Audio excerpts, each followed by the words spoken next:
It started on a Friday night, when everything still felt normal, when I was still stupid enough to believe my life hadn't already fallen apart. I was sitting out by the fire pit behind my house with my longtime friend Caleb, tossing back beers, laughing at dumb stories from high school, and enjoying the kind of peaceful, quiet evening that felt earned after a long week.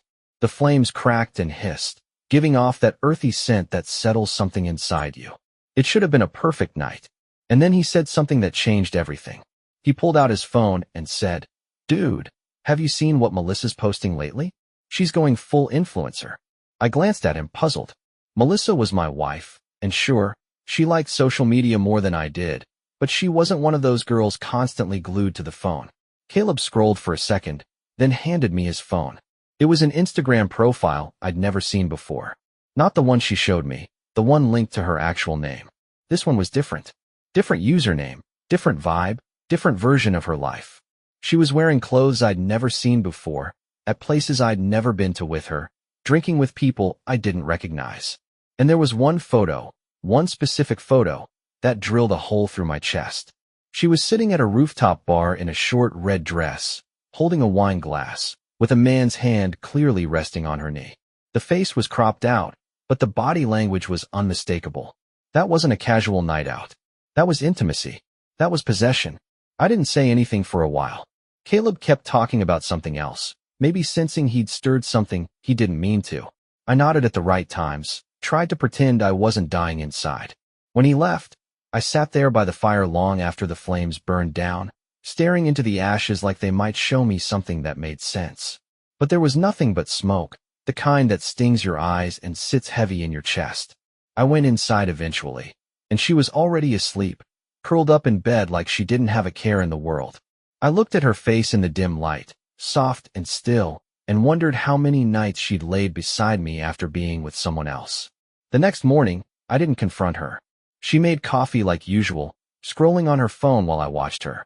I asked her casually if she'd posted anything recently, and she smiled and said she'd put up a picture of our dog the day before. She showed me the post. It was the public account, the safe, clean, curated version of her life.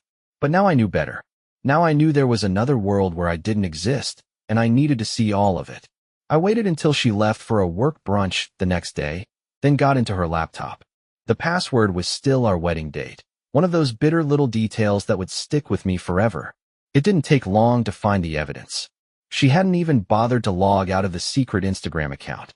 I scrolled through the messages first, heart pounding like a war drum. And there he was. Jake. A fitness coach, apparently. 6 feet of sleeves with a self-tan and motivational quotes in his bio. The messages were what you'd expect. Hearts, late-night meetups, talk about how he makes her feel alive, and how she can't wait for the next time. They'd been seeing each other for months. While I paid the mortgage. While I cooked her dinners. While I thought we were planning a future. She had been building an escape hatch. I stood up and knocked the laptop off the table. It crashed to the floor with a sound that was somehow both sharp and dull. I stared at the wreckage and felt nothing. Just cold clarity. I picked up one of her framed photos, us at the Grand Canyon, smiling like idiots, and threw it against the wall. The glass exploded in 1,000 little lies. I tore open her closet and pulled out the dress from that rooftop photo, the red one. I ripped it in half and threw it in the trash. And then I sat down on the edge of the bed, breathing like I'd just run a marathon, knowing I'd only just started climbing the hill. I wanted her to remember the moment it all fell apart for the rest of her life. So I planned something special. I cooked a full meal, steak, wine, candles. The works. She laughed and joked, clinking her glass against mine. I smiled, said all the right things, and waited. I let her finish her plate. I let her tell me about her busy week. And then I stood up, walked over to the counter, and pulled out the printed messages. I tossed them onto the table like a deck of cursed cards. Her smile froze. Her hand trembled slightly as she reached for the papers. Her eyes scanned them quickly, then slowly, then not at all. I walked to the cabinet, opened the drawer, and pulled out the pieces of the red dress. I tossed them onto her plate. "You wore this while he touched you," I said. Still, she didn't speak. I walked into the living room and knocked over the lamp. Shattered. I kicked the coffee table until the legs splintered. I pulled the photo album off the shelf and threw it into the fire I had already started in the fireplace. Our wedding photo curled at the edges, blackened, then crumbled into nothing. When I turned back around, she was still sitting there, staring, mouth open, but no sound. I looked at her one last time and said quietly, "You're done." She didn't follow me right away. I thought she might. Thought she'd chase after me, beg, scream, lie.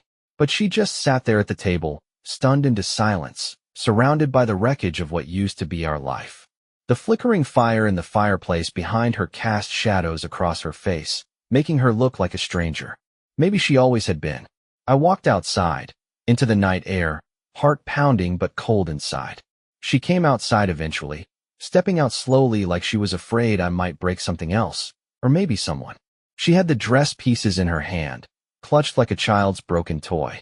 I couldn't tell if she was crying. I didn't care. "Martin," she finally said. I looked straight ahead, not turning toward her. "You lied every day for months. You slept beside me and lied. You sat at this table and lied. You took vacations with me. You let me dream about kids, a future. Hell, you even let me think I was enough."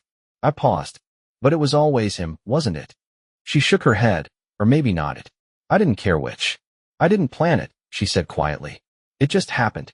You were always so busy. So tired. We weren't connecting." I laughed, a hollow, bitter sound. "So instead of talking to me, you made another life behind my back." "It was never supposed to mean anything," she whispered.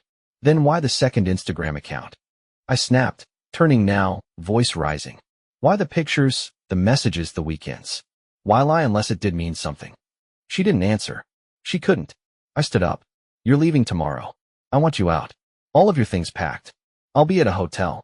If anything is still here when I get back, it goes in the trash."